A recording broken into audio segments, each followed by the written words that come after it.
하늘에 계신 하나님 아버지, 하나님의 사랑을 감사합니다.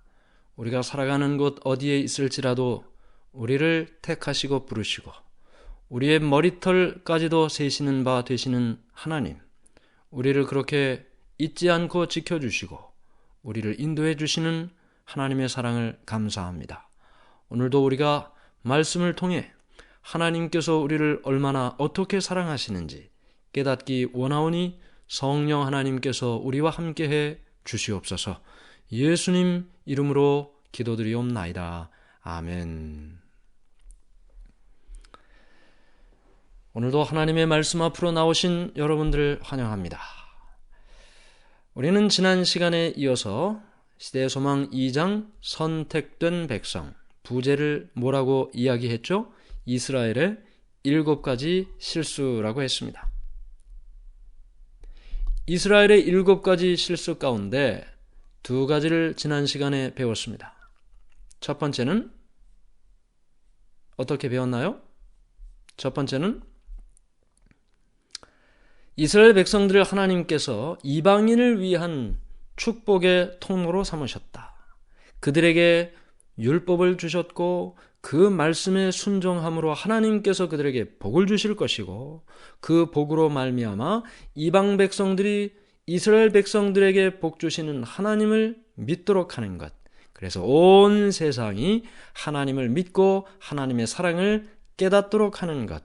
그것이 목적이었습니다. 그러나 이스라엘이 그렇게 하지를 못했죠. 첫 번째 실수는 무엇이었습니까? 율법에 순종하지 않았습니다.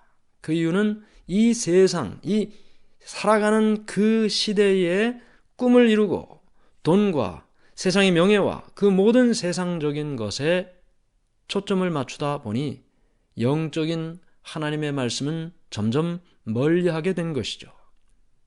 두 번째는 무슨 문제였습니까? 나중에 그들이 고난을 당하면서 이 모든 고난의 이유가 하나님의 말씀에 순종치 않은 것이라는 것을 깨닫고 그러면 내가 하나님의 말씀에 순종해야 되는구나 그렇게 생각을 하고 자신의 번영을 위하여 하나님의 율법에 순종하기 시작했다는 것. 잘못된 동기로 율법에 순종한 것이 문제라고 했습니다. 자, 오늘은 이제 나머지 5가지를 살펴보게 될 텐데요. 요한복음 1장 4절과 5절에 이렇게 말씀이 기록되어 있습니다. 그 안에 생명이 있었으니 이 생명은 사람들의 빛이라. 빛이 어둠에 비추되 어둠이 깨닫지 못하더라. 여러분, 어둠 가운데 빛이 비추는데 어떻게 어둠이 빛을 깨닫지 못할 수 있을까요? 이스라엘 백성들이 역사를 통해 메시아를 기다렸습니다. 창세기 3장 15절 여자의 후손이 와서 뱀의 머리를 상하게 한다. 그 약속 이후에 모든 이 땅의 사람들은 여자의 후손을 기다리게 되었습니다. 그런데도 불구하고 예수님이 오셨음에도 불구하고 그들이 그 예수님을 알지 깨닫지 못했다는 것은 너무나 안타까운 일이 아닐 수가 없습니다. 세 번째는 이방인과 벽을 쌓기 시작했습니다. 하나님께서 이스라엘을 택하신 목적이 무엇이라고 했습니까? 이방인들에게 하나님을 소개하기 위하여 이스라엘을 택하셨는데 세 번째 그들의 실수는 뭐였어요? 이방인들과 벽을 쌓기 시작했다. 왜 그랬을까? 여기 말씀은 이렇게 기록하고 있습니다. 29페이지. 그들은 세상의 빛이 되지 아니하고 우상 숭배의 유혹을 피하기 위하여 세상을 멀리 했다. 우상 숭배의 유혹을 피하기 위하여 세상을 멀리 했다. 이건 이렇게 다른 나쁜 말이 아닌 것 같아요. 그렇죠? 그런데 그 앞에 말이 중요합니다. 그들은 세상의 빛이 되지 아니하고 우상 숭배의 유혹을 피하기 위하여 세상을 멀리 했다. 이스라엘 백성들의 궁극적인 목적은 온 세상의 구원이었습니다. 그들에게 하나님의 사랑을 전하는 것이었죠. 모두가 다 하나님의 사랑을 깨닫도록 하는 것이었습니다. 그런데 그들은 우상 숭배하는 사람들이었죠. 죄를 짓는 사람이었습니다. 물론 그들은 그들이 살아가는 것이 죄라는 것을 깨닫지를 못하죠. 우리만 알죠. 우리는 하나님께로부터 율법을 받았으니까. 율법을 통해 그 모든 일들이 죄라는 사실을 알기 때문입니다. 하나님께서 우상 숭배의 풍습을 따르지 말라고 말씀하셨어요. 하나님께서는 철저하게 그 모든 죄로부터, 우상 숭배로부터 이스라엘 백성들이 분리되기를 원하셨습니다. 구약 성경에 그와 같은 말씀이 많이 등장합니다. 그러나 그럼에도 불구하고 이스라엘에게는 어떤 사명이 있었습니까? 그들과 분리되어야 함에도 불구하고 그들에게 말씀을 전해야 할 사명이 있었습니다. 그래서 여기 우리가 읽은 이 시대의 소망의 말씀에 그들은 세상의 빛이 되지 아니하고 우상 숭배의 유혹을 피하기 위해 세상을 멀리했다. 그리고 그 밑에 보면요, 하나님께서 이방 나라들에게도 인자하심을 베풀지나 않으실까 시기하였다. 참 너무나 큰 오해가 생겼습니다. 우리가 요나 이야기를 잘 압니다.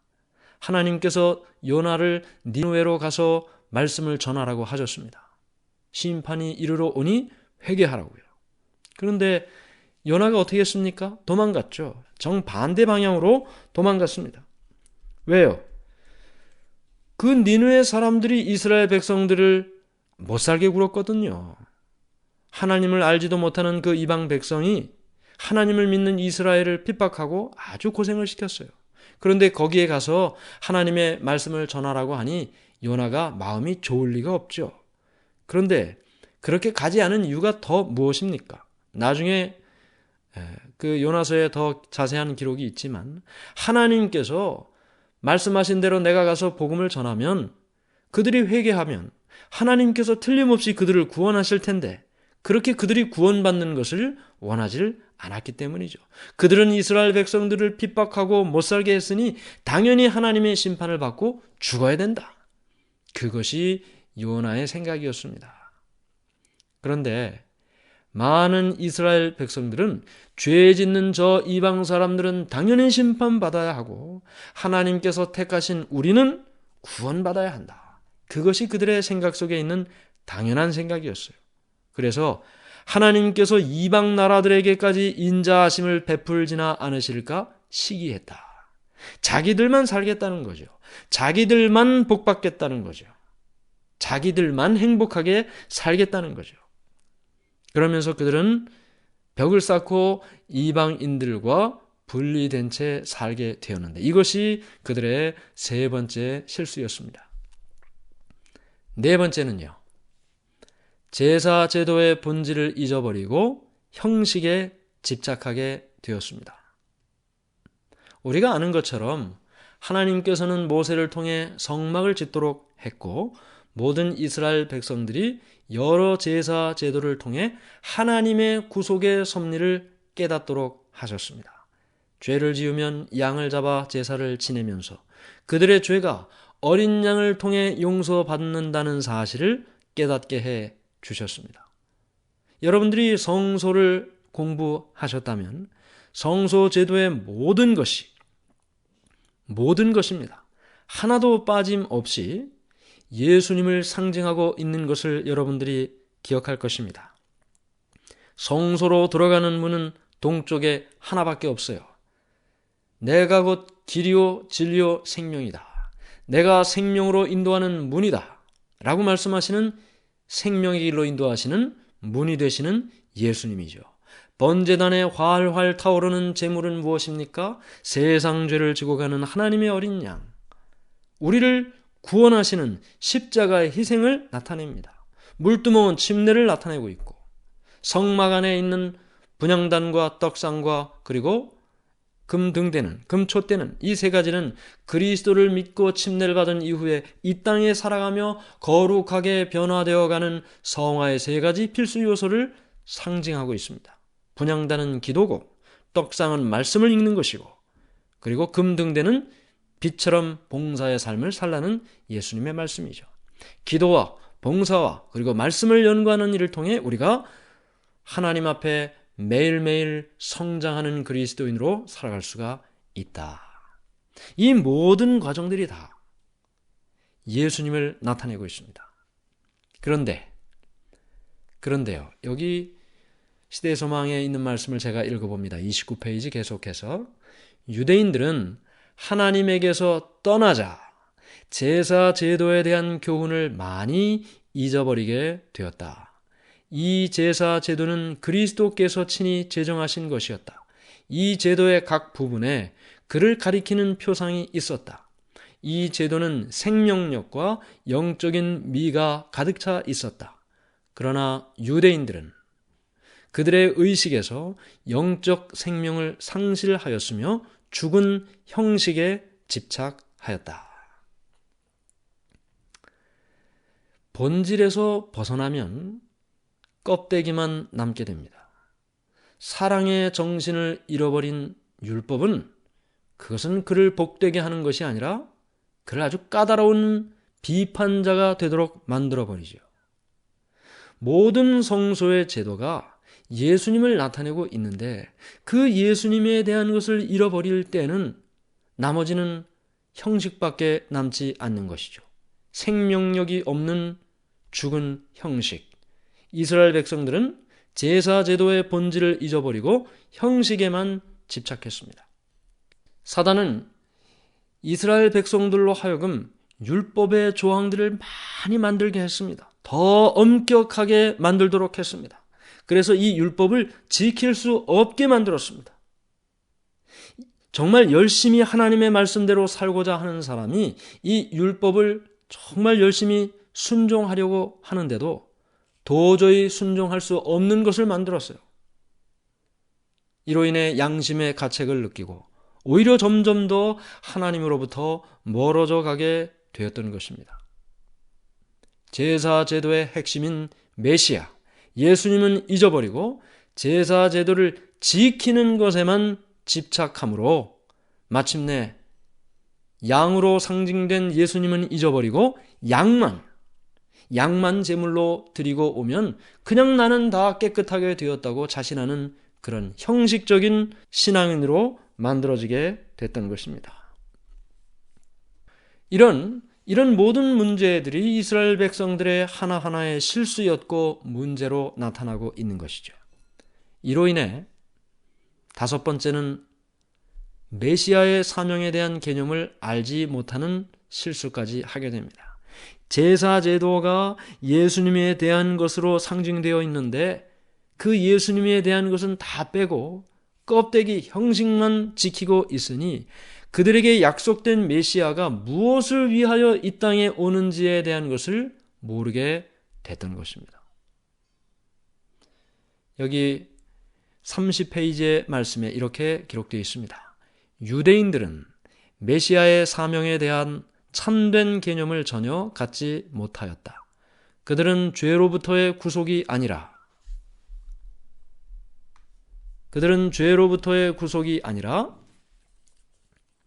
로마로부터의 해방을 얻으려고 애썼다.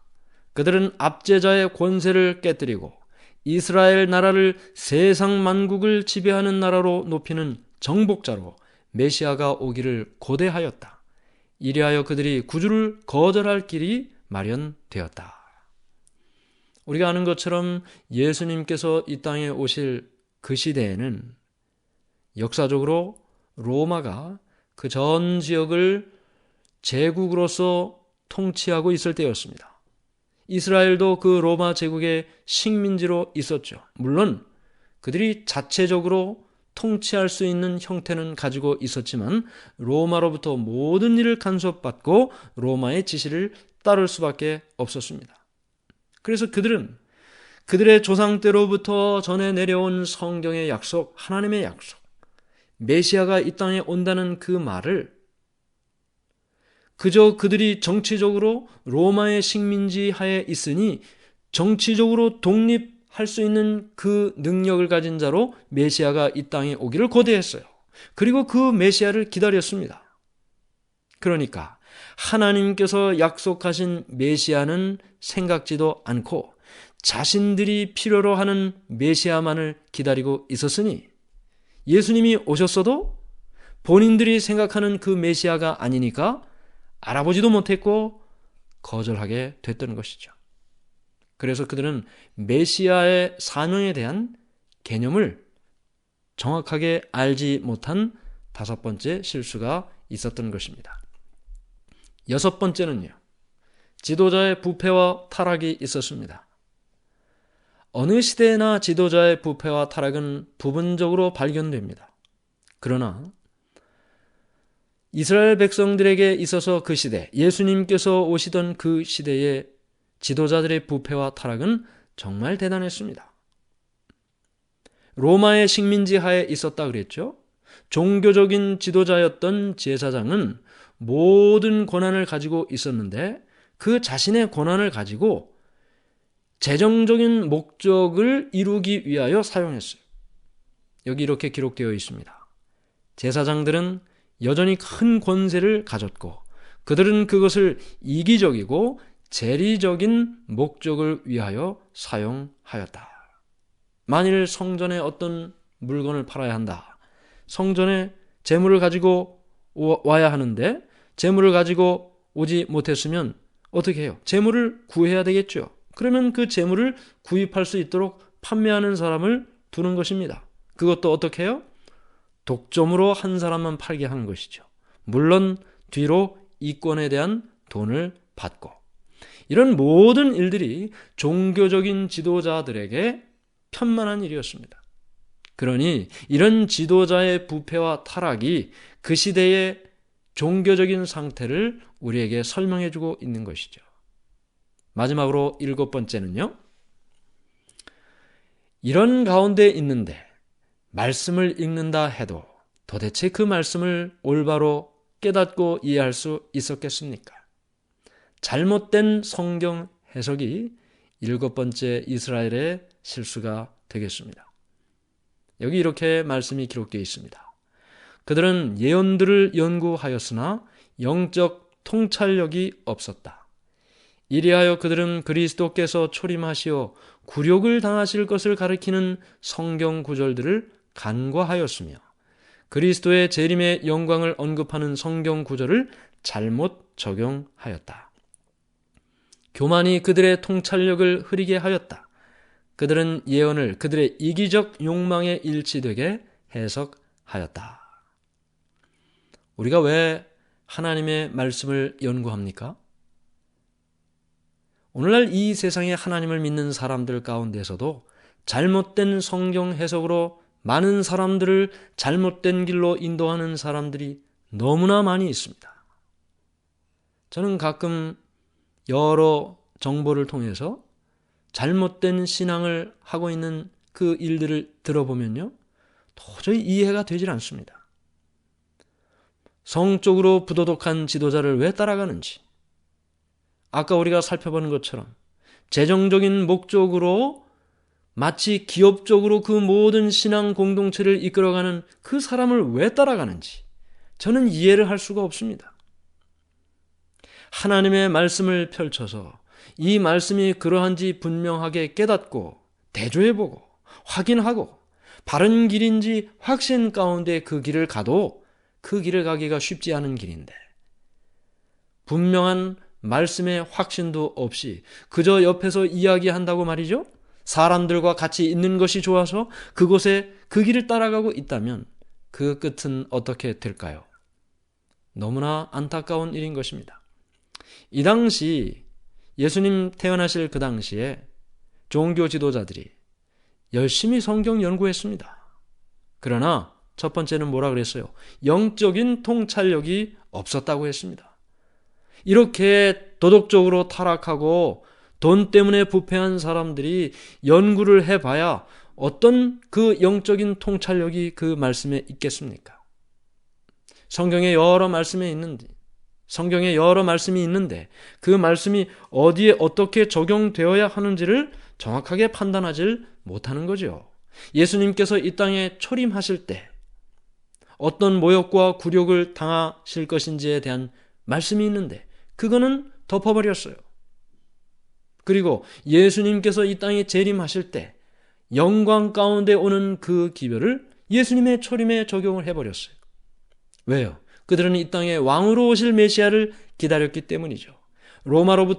로마의 식민지로부터 그들을 독립시켜줄 메시아, 그들의 왕을, 능력이 많은 그들의 왕을 기다리고 있었기 때문이죠.